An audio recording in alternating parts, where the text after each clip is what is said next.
Halo semuanya, balik lagi di App Review ID bersama gue Giar. Kali ini gue mau ngebahas sebuah HP keluaran tahun 2021 yang menurut gue masih sangat worth it di tahun 2023 ini, yaitu Samsung Galaxy S20 FE yang versi Snapdragon. Curhat sedikit, jadi sebenarnya gue udah pengen banget sama HP ini di awal tahun 2023. Pas stoknya itu masih banyak dan harganya yang baru, gue inget banget yang 8128 itu ada di harga 5 jutaan. Tapi saat gue lagi proses nabung, tiba-tiba Bang David Gadgetin bikin video ini. Dan bener aja beberapa hari setelah itu udah deh harga ini HP melambung jauh banget. Dari 5 juta sampai nyentuh angka 7 bahkan 8 jutaan. Dan sampai sekarang stok barunya pun jadi langka juga. Beruntungnya beberapa minggu lalu gue dapet HP ini second pemakaian 3 bulan dan masih mulus banget. Gue dapet di harga 5 juta dan ini yang versi 8GB RAM dan 256GB internal memory. Emang opsi terbaik buat dapetin HP Samsung Galaxy S20 FE versi Snapdragon sekarang ini dengan nyari yang second masih mulus, terus kita nego-nego dikit. Salah satu faktor utama gue ambil HP ini adalah karena chipset. Yes, Samsung Galaxy S20 FE dengan seri SM-G780G ini menggunakan chipset Snapdragon 865. Ya emang bukan chipset yang baru, tapi menurut gue udah cukup banget buat menunjang kebutuhan gue yang kadang itu suka main game di HP. Selain main game, tentunya chipset ini juga masih ngebut buat buka-buka aplikasi, buat menunjang produktivitas, buat sosmedan, atau bahkan kalau mau edit video tipis-tipis juga gua rasa masih sangat bisa. Buat yang penasaran sama skor Antutu Benchmark, di Antutu Benchmark versi terbaru yaitu versi 10, Snapdragon 865 ini dapat skor di angka 686.821. Sebuah angka yang menurut gue cukup besar dan masih bisa banget bersaing sama HP-HP zaman sekarang ini secara performa. Terus dengan memori RAM 8GB yang udah mendukung fitur RAM Plus up to 8GB juga, bikin multitasking di HP ini tuh masih seamless dan smooth banget. Sampai nggak nyangka kalau HP ini tuh umurnya udah lebih dari 2 tahun. Sebenarnya untuk di HP gue cuma main satu game aja yaitu Mobile Legends. Tapi karena gue mau ngetes performa HP ini, gue bakal coba mainin juga PUBG M dan Genshin Impact. Untuk game Mobile Legends dapat setting framerate ultra dan grafis ultra juga. Dengan setting framerate ultra harusnya kita bisa dapat FPS di 120 FPS. Tapi entah kenapa pas gue coba mainin, FPS-nya itu mentok di 60 FPS aja. Ya mungkin masih belum optimal dan butuh update baru lagi.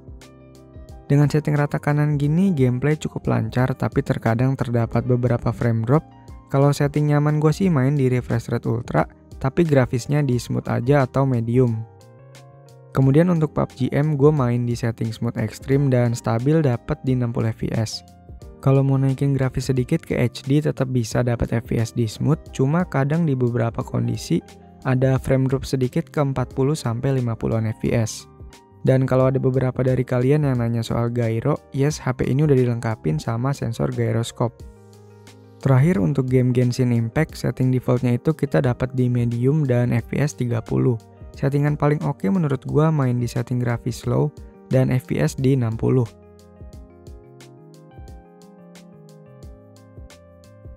Ketika dipakai main game cukup lama, sekitar 2-3 jam, gua ngerasa bodi belakang HP ini lumayan anget gitu. Saran gua kalau emang mau dipakai ngegame berjam-jam, coba pertimbangin beli cooler HP supaya HP-nya bisa jadi lebih adem. Samsung Galaxy S20 FE ini dibekalin sama layar Super AMOLED 120Hz berukuran 6,5 inci dan udah support HDR10+ juga. Gue udah tes buat play video-video HDR di YouTube bisa berjalan dengan baik ya. Resolusi layarnya 1080x2400 pixels dan udah terproteksi dengan Corning Gorilla Glass 3. Bezel kanan kiri atas bawah juga udah simetris dengan punch hole kamera di bagian atas layarnya ini. Dipakai buat nonton Netflix atau YouTube gua no komplain sih. Warna yang dihasilin cukup vibrant tapi nggak over. Pokoknya mantep banget lah buat urusan konsumsi konten video.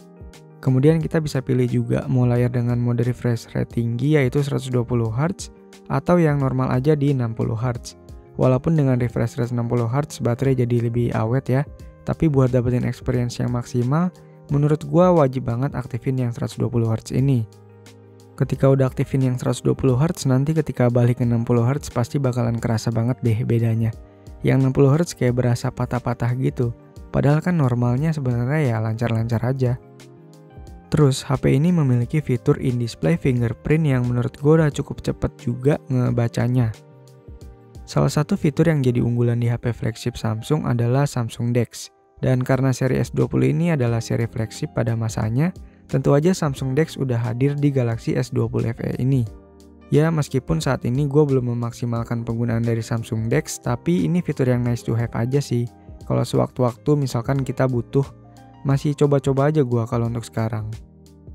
Untuk desainnya emang terkesan HP Samsung lama, mengingat HP Samsung yang baru-baru, kayak misalnya Galaxy A34, A54, itu desainnya udah sama kayak HP flagshipnya sekarang, yang S23. Tapi tetap sih menurut gue Samsung Galaxy S20 FE ini punya desain yang nggak jelek lah, khususnya untuk yang warna Cloud Navy ini. Finishing bodi belakangnya matte, lumayan agak licin ketika digenggam dan gampang buat ninggalin bekas sidik jari. Di bagian bawahnya ada logo Samsung yang samar-samar, gue lumayan suka ya, terkesannya simple. Untuk materialnya sendiri, back covernya berbahan polikarbonat atau plastik, tapi feel HP-nya ini tetap kerasa premium menurut gue, karena untuk frame sampingnya ini menggunakan bahan aluminium. Jadi ada sensasi dingin-dinginnya gimana gitu ketika kita genggam. Di bagian bawah ada mikrofon, port USB-C, dan juga speaker. Di sebelah kanan sini ada tombol power dan tombol volume. Di sebelah kirinya kosong gak ada apa-apa, dan di bagian atas ada slot SIM hybrid dan mikrofon lagi. Walaupun gue cuma tunjukin satu speaker di bagian bawah aja, tapi jangan salah kaprah ya. HP ini sebenarnya punya stereo speaker loh. Yang satunya lagi itu ada di bagian bawah dari kamera depannya ini. Kualitas audionya not bad sih menurut gue, tapi ya nggak bagus-bagus amat juga. Dan seperti biasa, khas Samsung, HP ini udah support Dolby Atmos. Terus HP ini juga udah punya sertifikasi IP68 yang artinya udah tahan air dan juga debu. Yang perlu diingat karena ini HP rilisnya saat lagi hype HP tanpa jack audio 3,5 mm, jadinya ini HP ikut-ikutan nggak ada jack audionya. Gue pribadi sih tim yang butuh jack audio 3,5 mm ya. Cuman ya nggak apa-apa lah, masih bisa diakalin juga pakai dongle atau DAC kayak punya gue gini, yang bisa bikin kualitas audio juga jadi lebih bagus lagi. Samsung Galaxy S20 FE ini memiliki konfigurasi 3 kamera belakang, yaitu 12 MP f1.8 wide, 8 MP f2.4 telefoto 3 kali optical zoom, dan 12 MP f2.2 ultra wide. Terus untuk kamera depan punya resolusi 32 MP f2.2 wide. Buat pengujian kamera ini gue nggak yang detail gimana banget, cuma sebagai user biasa aja, yang kadang ada hal atau momen bagus ya pengen foto. Menurut gue pribadi hasil fotonya udah cukup bagus ya buat gue, terutama di kondisi yang cukup cahaya. Warna yang dihasilin natural, nggak kelihatan overprocessing, detailnya juga masih dapat. Untuk lebih lengkapnya bisa kalian nilai aja sendiri gimana hasil foto dari Samsung Galaxy S20 FE ini.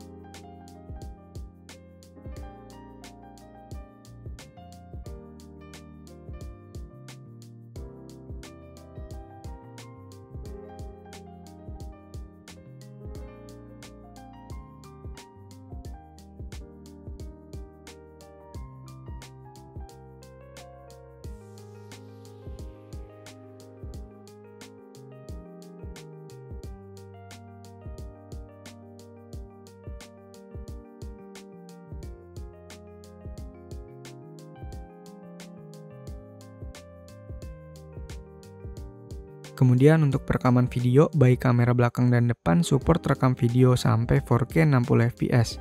Untuk kamera belakang rekam 4K 30 fps masih bisa pakai lensa ultra wide, sementara kalau kita ubah ke 4K 60 fps itu nggak bisa ultra wide lagi. Gue coba rekam video di 4K 30 fps sambil jalan dan surprisingly hasilnya cukup stabil, karena ketika gue ngerekam itu kerasa banget kalau tangan gue itu lumayan goyang-goyang. Makanya gue lumayan kaget sih pas lihat hasilnya yang cukup stabil. Footage video nggak banyak yang gue rekam, tapi bisa kalian lihat aja dan kalian nilai aja gimana hasil perekaman video dari HP ini.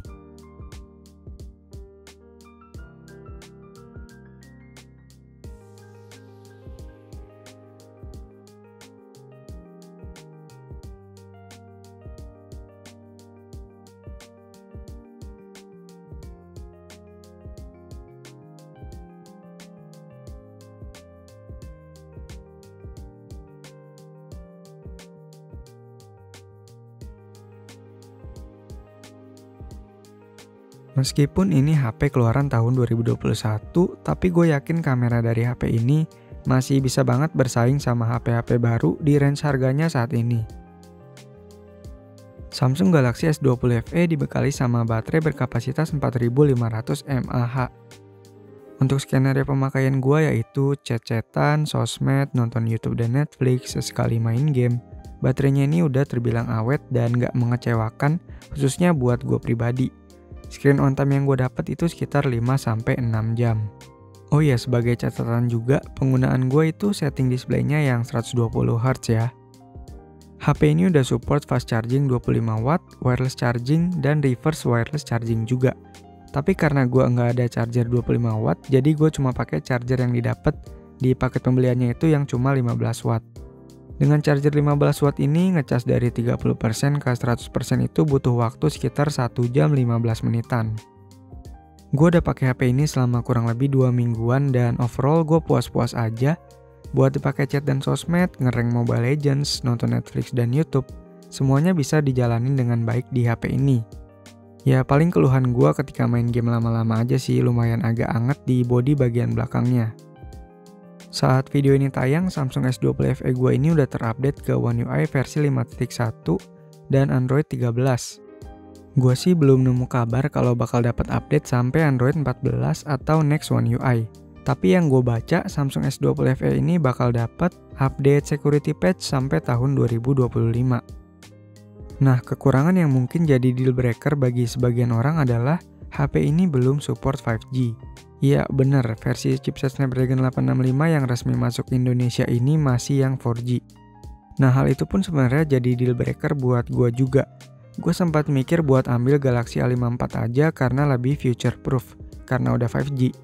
Tapi ketika gue ngeliat chipset yang masih Exynos di Galaxy A54, ya gue akhirnya memutuskan buat ambil S20 FE versi Snapdragon aja. Bukannya gue mau ngejelekin Exynos, tapi gue ada sedikit pengalaman gak enak ketika gue dulu beli Samsung Galaxy A50 yang notabene-nya pakai chipset Exynos. Menurut gue itu kurang optimal buat main game. Jadi ya sekarang prefer ambil Snapdragon aja lah, nyari aman. Ditambah juga dengan pertimbangan kalau sinyal 5G sekarang masih belum merata dan mungkin butuh waktu 2-3 tahun ke depan supaya bisa lebih merata. Untuk sekarang 4G juga udah lebih dari cukup sih buat penggunaan gua. Ya intinya sih gua nggak nyesel beli HP ini. Performa chipset Snapdragon 865 dipaduin sama RAM 8GB di Samsung Galaxy S20 FE ini bener-bener top. Apalagi dengan dukungan software yang optimal, udah deh pokoknya happy lah gua pakai HP ini. Kalau boleh gue simpulin, Samsung Galaxy S20 FE versi Snapdragon ini adalah HP yang masih worth it di tahun 2023. Dengan pertimbangan nggak ada headphone jack dan masih 4G. Terus usahain cari yang second dan masih bagus. Karena sampai saat video ini tayang, barangnya ini masih langka. Dan sekalinya ada kondisi baru, harganya tuh digoreng banget. Oke, segitu dulu aja buat video kali ini. Terima kasih buat kalian yang udah nonton. Jangan lupa like dan subscribe kalau suka sama videonya, dislike kalau nggak suka, tinggalin komentar kalau misalkan ada saran, pertanyaan, atau apapun, dan sampai ketemu di video selanjutnya.